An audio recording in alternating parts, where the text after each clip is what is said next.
Hello everyone, welcome my channel. मेरा नाम है विक्रम गुप्ता। लास्ट वीडियो में हमने एक्सरसाइज 4.5 से पहले के सारे कॉन्सेप्ट्स और एग्जांपल्स फिनिश किए थे।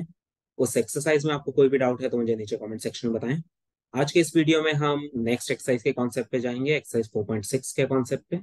इस चैप्टर के सारे वीडियोस की प्लेलिस्ट का लिंक आपको नीचे डिस्क्रिप्शन में मिल जाएगा, वहां से आप सारे वीडियोस देख सकते हैं। अगर आपने चैनल को सब्सक्राइब नहीं किया है तो प्लीज सब्सक्राइब कर दें। चलिए स्टार्ट करते हैं आज का वीडियो।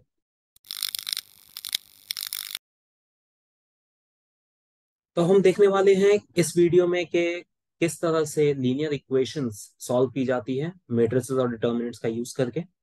हमने एक एप्लीकेशन देखा था डिटर्मिनेंट्स का, एरिया ऑफ अ ट्राइंगल में। एरिया कैसे निकाला जाता है ट्राइंगल का। अब हम ये एक और एप्लीकेशन देख रहे हैं, डिटर्मिनेंट्स का एक और यूज देख रहे हैं, लीनियर इक्वेशन सॉल्व करने में कैसे यूज होता है। तो अब हम इसमें दो तरह की लीनियर इक्वेशंस देखेंगे, टू वेरिएबल्स में और थ्री वेरिएबल्स में। पहले हम टू वेरिएबल्स की इक्वेशन देखते हैं। तो उसके लिए मैं दो इक्वेशंस ले लेता हूं in terms of two variables X and Y. तो यहाँ पर मैंने एनसीईआरटी का ये एग्जांपल नंबर 27 लिया है, उसमें हमें दो इक्वेशंस गिवन है, दो वेरिएबल्स में, एक्स और वाई वेरिएबल्स में। हम इसी का यूज करके ये कॉन्सेप्ट समझते हैं कि किस तरह से मैट्रिसेस और डिटर्मिनेंट्स का यूज करके हम एक्स और वाई निकाल सकते हैं। तो अब मैं सबसे पहले मैट्रिक्स बनाने जा रहा हूँ जिसमें मैं एक्स और वाई के कोएफिशिएंट लिखूंगा। तो हम एक 2x2 का मैट्रिक्स लेते हैं जिसमें फर्स्ट कॉलम में मैं एक्स के कोएफिशिएंट लिख रहा हूँ और सेकंड कॉलम में मैं y के कोएफिशिएंट लिख रहा हूँ। ये मैंने x और y के कोएफिशिएंट से एक मैट्रिक्स बनाया। एक मैट्रिक्स में ले रहा हूँ जिसमें हम x और y लिखेंगे वेरिएबल्स, और एक मैट्रिक्स में ले रहा हूँ जिसमें हम ये कांस्टेंट टर्म्स लिखेंगे, राइट साइड पे जो टर्म्स हैं। अब अगर आप देखें ये दोनों मैट्रिक्स को जब हम मल्टीप्लाई करेंगे तो देखो फर्स्ट रो और ये फर्स्ट कॉलम ये मल्टीप्लाई होकर 2x + 5y आएगा। ये इक्वेशन आ रही है। सेकेंड रो और ये फर्स्ट कॉलम मल्टीप्लाई करेंगे 3x + 2y, ये इक्वेशन आ रही है। तो कहने का मतलब है जब हम इन दोनों मैट्रिक्स को मल्टीप्लाई करेंगे और इससे इक्वेट करेंगे तो हमें यही इक्वेशंस मिलेगी। मतलब ये जो दो इक्वेशंस हैं इन दोनों को मैं मैट्रिक्स के फॉर्म में इस तरह से लिख सकता हूँ। ये इक्वेशंस और ये वाली जो इक्वेशन है ये दोनों सेम ही हैं क्योंकि इसको सॉल्व करने पर यही इक्वेशंस आ रही है। तो ये जो मैंने मैट्रिक्स में इक्वेशन लिखी है ये इन्हीं इक्वेशंस को लिखने का एक तरीका है। तो अब अगर मैं किसी तरह से ये इक्वेशन सॉल्व करके ये वाला मैट्रिक्स फाइंड कर लेता हूँ, एक्स और वाई वाला मैट्रिक्स निकाल लेता हूँ, तो मुझे एक्स और वाई की वैल्यूज मिल जाएगी। तो अब हमें ये देखना है कि इस मैट्रिक्स की वैल्यू कैसे निकाली जाए। तो मैं इस मैट्रिक्स को ए लिख रहा हूँ, इसको एक्स लिख रहा हूँ और इसको बी। तो मैं ऐसा लिख सकता हूँ ए एक्स इक्वल्स टू बी। ए और एक्स मल्टीप्लाई करके बी आ रहा है। अब मुझे इस इक्वेशन में से एक्स मैट्रिक्स फाइंड करना है। तो एक्स फाइंड करना है तो मैं यहाँ पर ए मैट्रिक्स को रिमूव करूंगा। कैसे रिमूव होगा? मैट्रिक्स में इसको मैं नीचे शिफ्ट नहीं कर सकता, डिनोमिनेटर में कभी नहीं जाता मैट्रिक्स। तो जब भी हमें एक तरफ से कोई मैट्रिक्स हटाना होता है तो हम उसका इनवर्स मल्टीप्लाई करते हैं दोनों तरफ। मतलब मैं यहाँ पर करने जा रहा हूँ प्री मल्टीप्लाइंग ए इनवर्स। ये मैंने इसलिए किया है जिससे मैं लेफ्ट साइड से ए हटा पाऊं। अब इससे ए कैसे हटेगा वो हम अभी देख लेते हैं। और मैंने पोस्ट मल्टीप्लाई क्यों नहीं किया उसका भी मैं रीजन बताता हूँ अभी। तो जब हम प्री मल्टीप्लाई करेंगे दोनों तरफ ए इनवर्स तो ये इक्वेशन कुछ ऐसी बन जाएगी। तो ये मल्टीप्लाई होकर आई हो जाएगा इंटू एक्स। आई इंटू एक्स बन जाता है एक्स। तो आप देख सकते हैं लेफ्ट साइड पे अब सिर्फ एक्स मैट्रिक्स है, ए मैट्रिक्स नहीं है। तो इस तरह से हम कोई भी मैट्रिक्स को रिमूव करते हैं उसका इनवर्स मल्टीप्लाई करके। तो ये रीजन होता है इनवर्स मल्टीप्लाई करने का। अब पोस्ट मल्टीप्लाई मैंने इसलिए नहीं किया क्योंकि अगर मैं इस इक्वेशन में पोस्ट मल्टीप्लाई करता तो ये इक्वेशन कुछ ऐसी बन जाती, A X A inverse equals to B A inverse. तो अब इन दोनों के बीच में ये एक्स मैट्रिक्स आ रहा है तो ये दोनों मल्टीप्लाई नहीं हो पाते क्योंकि मैट्रिक्स में हम आगे पीछे नहीं कर सकते, कॉम्यूटेटिव नहीं होता मैट्रिक्स मल्टीप्लिकेशन।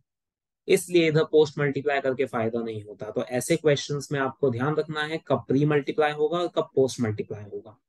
तो अब हमें ये पता चल चुका है कि एक्स हमें कैसे मिलेगा, ए इनवर्स इंटू बी करके। तो अब हम ये ए मैट्रिक्स जो है इसका इनवर्स निकालेंगे और उसे हम बी मैट्रिक्स में मल्टीप्लाई कर देंगे। तो अब ए का इनवर्स निकालने के लिए हम एडजॉइंट अपॉन डिटर्मिनेंट वाला मेथड यूज करेंगे, वो सबसे इजी मेथड होता है। तो देखें ए मैट्रिक्स है हमारे पास ये, हम पहले इसके कोफैक्टर्स निकालते हैं सारे एलिमेंट्स के। तो इससे हमें एडजॉइंट मिल जाएगा ए मैट्रिक्स का, जो ऐसा आएगा। एडजॉइंट निकालना हम डिटेल में सीख चुके हैं, उसका लिंक आपको ऊपर आई बटन में मिल जाएगा, वहां से आप वो वीडियो देख सकते हैं, वहां मैंने डिस्कस किया है डिटेल में। इसलिए अभी मैंने डायरेक्टली कोफैक्टर्स लिख दिया और एडजॉइंट लिख दिया। अब एडजॉइंट आ गया है, अब हम डिटर्मिनेंट निकालते हैं ए मैट्रिक्स का, तो वो आएगा 4 - 15 विच इज -11। तो ए इनवर्स निकाल लेंगे हम एडजॉइंट अपॉन डिटर्मिनेंट से। डिटर्मिनेंट है -11 और एडजॉइंट की जगह ये लिख देते हैं हम। तो ये आ गया हमारे पास ए इनवर्स। अब एक्स के लिए हम ए इनवर्स इंटू बी करेंगे। तो अब हम ये ए इनवर्स को बी में मल्टीप्लाई करते हैं। तो ये है ए इनवर्स और बी मैट्रिक्स है हमारे पास, दिस इज बी मैट्रिक्स।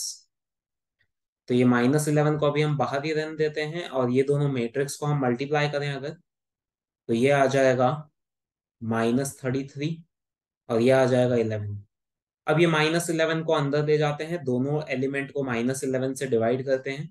तो -33 अपॉन -11 3 होता है, 11 अपॉन -11 -1 होता है।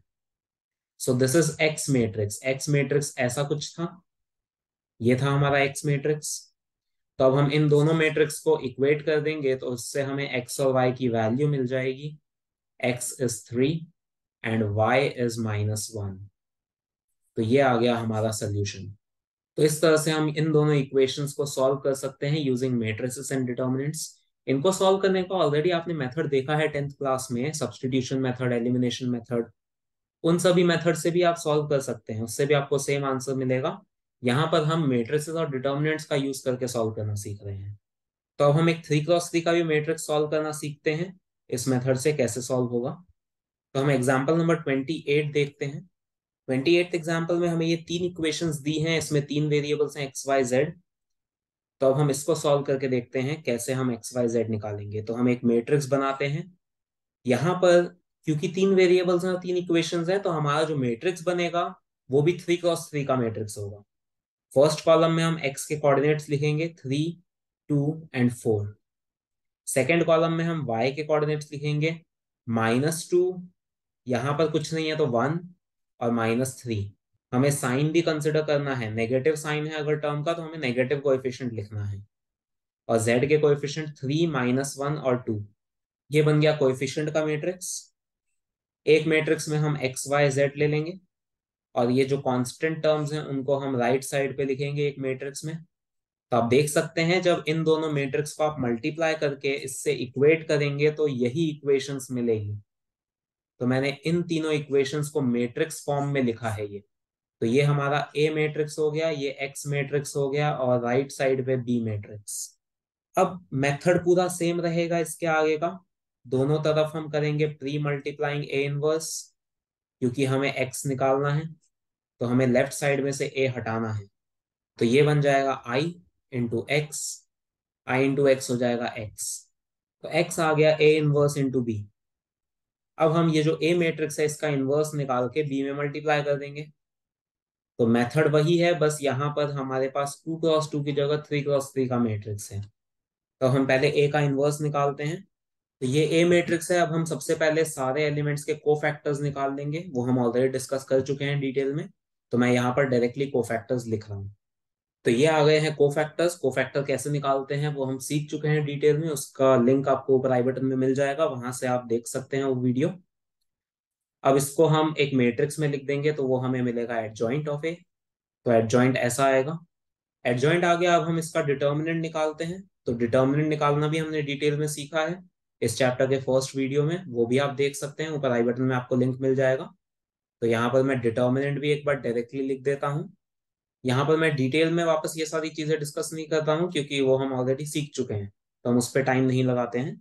तो इसका डिटर्मिनेंट अगर हम निकालते हैं तो वो आएगा -17। तो ए इनवर्स हो जाएगा एडजॉइंट बाय डिटर्मिनेंट।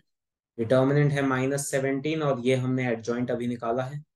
तो ये आ गया हमारा ए इनवर्स। इसमें हम माइनस को अंदर भी मल्टीप्लाई कर सकते हैं, 17 को बाहर रहने देते हैं, माइनस को अंदर मल्टीप्लाई कर देते हैं, तो सबकी साइन चेंज हो जाएगी सारे टर्म्स की। अब हम इसको बी में मल्टीप्लाई करेंगे तो एक्स आ जाएगा। तो अब यहाँ पर हम ए इनवर्स लिख देते हैं पहले, जो अभी हमने फाइंड किया। और बी मैट्रिक्स जो हमने यहाँ पर स्टार्टिंग में लिखा था, ये वाला है बी मैट्रिक्स। 17 को बाहर ही रखते हैं अभी, और ये दोनों मैट्रिक्स को हम मल्टीप्लाई कर लेते हैं। तो ये फर्स्ट रो इसके साथ मल्टीप्लाई होगा कॉलम के साथ, तो ये आएगा 17। फिर सेकेंड रो मल्टीप्लाई होगा इस कॉलम में, तो आएगा 34। और फिर थर्ड रो मल्टीप्लाई होगा इसमें, तो ये आएगा 51। अब ये 17 को हम अंदर ले जाते हैं, तो तीनों एलिमेंट 17 से डिवाइड होंगे, तो आएगा 1, 2 एंड 3। यहां पर एक्स मैट्रिक्स की जगह हम ये लिख देते हैं एक्स वाई जेड। अब हम इक्वेट कर देंगे तो हमें एक्स वाई जेड की वैल्यू मिलेगी, X is 1, Y is 2 and Z is 3। तो ये है हमारा आंसर। तो मेथड सेम ही है, 2 वेरिएबल्स और 3 वेरिएबल्स दोनों में। बस 2 वेरिएबल्स में 2x2 का मैट्रिक्स बनता था, 3 वेरिएबल्स में 3x3 का मैट्रिक्स बनता है। तो आज की वीडियो में बस इतना ही। अब एक एग्जाम्पल बाकी है 4.6 एक्सरसाइज से पहले, और हमें कंडीशंस देखनी है कि क्या कंडीशंस होती हैं जब इक्वेशंस का सोल्यूशन नहीं निकलता। ये कंडीशंस हम 10th क्लास में देख चुके हैं, लेकिन अब हम मेट्रिसेस और डिटर्मिनेंट्स के टर्म्स में देखेंगे कि कौन से केस में इक्वेशंस का सोल्यूशन नहीं निकाला जा सकता। वो हम नेक्स्ट वीडियो में देखेंगे। अगर ये वीडियो आपको पसंद आया तो इसे लाइक और शेयर करें और चैनल को सब्सक्राइब करें। Thank you.